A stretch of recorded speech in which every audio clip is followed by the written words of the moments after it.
Hi everyone, Savannah Tree Foundation Field Manager Jake Henry here, and we're back with Shem Kendrick, co-owner of Coastal Arbor Care and board member on the Savannah Tree Foundation board. Today we're talking about air spading and radial trenching. These are technical terms, but we're looking at this tree specifically behind us. And Shem, can you tell us a little bit about what's wrong with this tree and what are we going to do to sort of fix that? Yeah.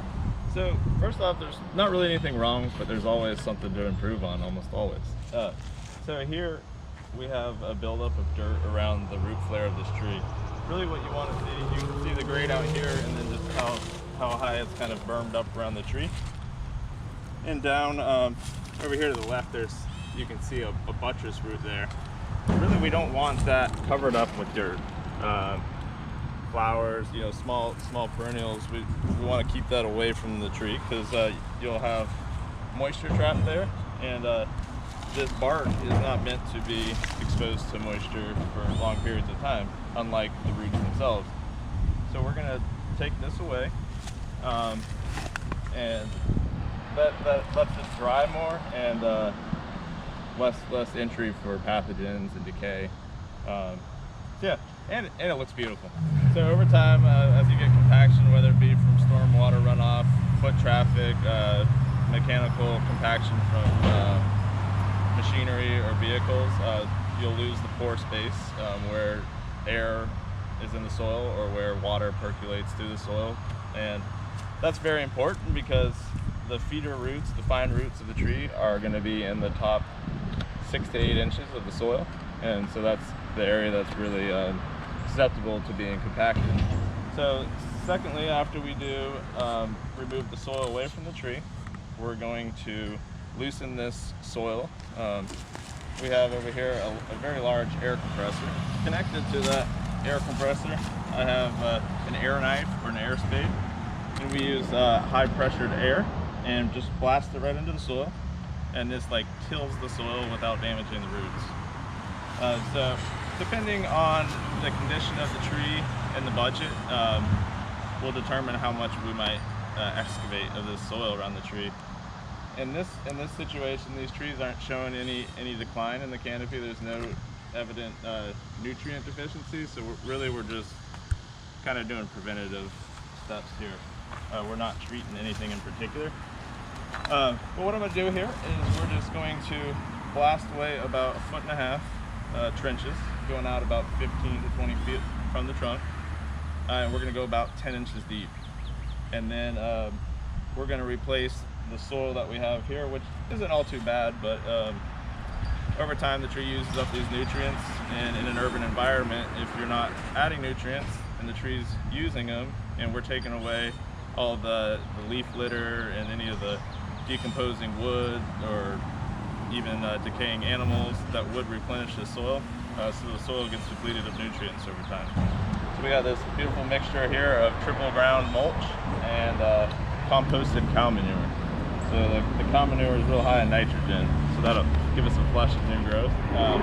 And we're also adding into that soil some 474 fertilizer, just a little bit of that. Like I said, this tree is not really nutrient deficient.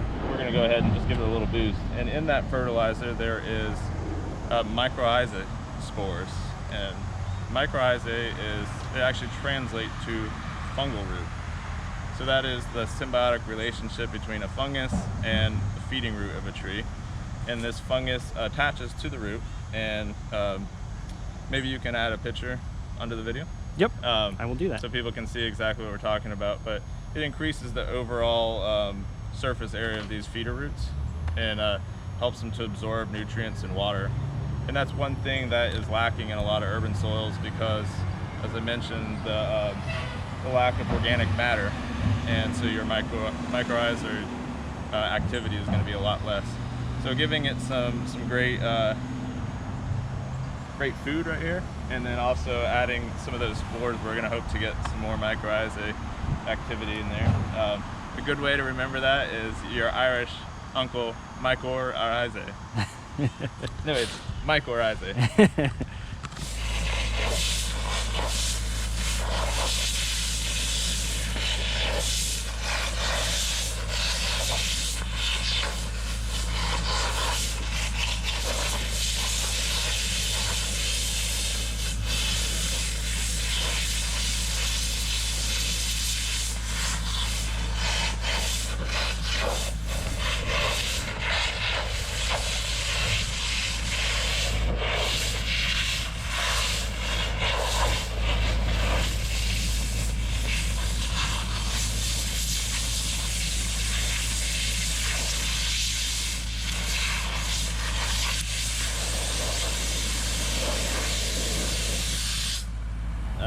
So this is what we're going for here. I'm gonna go a little bit deeper here in a minute.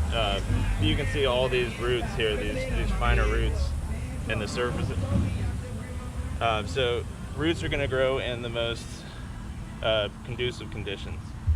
So by doing this and enriching the soil here and adding some fertilizer, we're gonna get a lot more root activity in here. So there's really not always the need to do the whole root zone. But yeah, you can see these finer roots. And there was a good bit of compaction in there. This dirt's pretty compacted. And the blend I'm using here is gonna have some macropores, so some large pore space, and that's gonna be easier for those little roots to penetrate.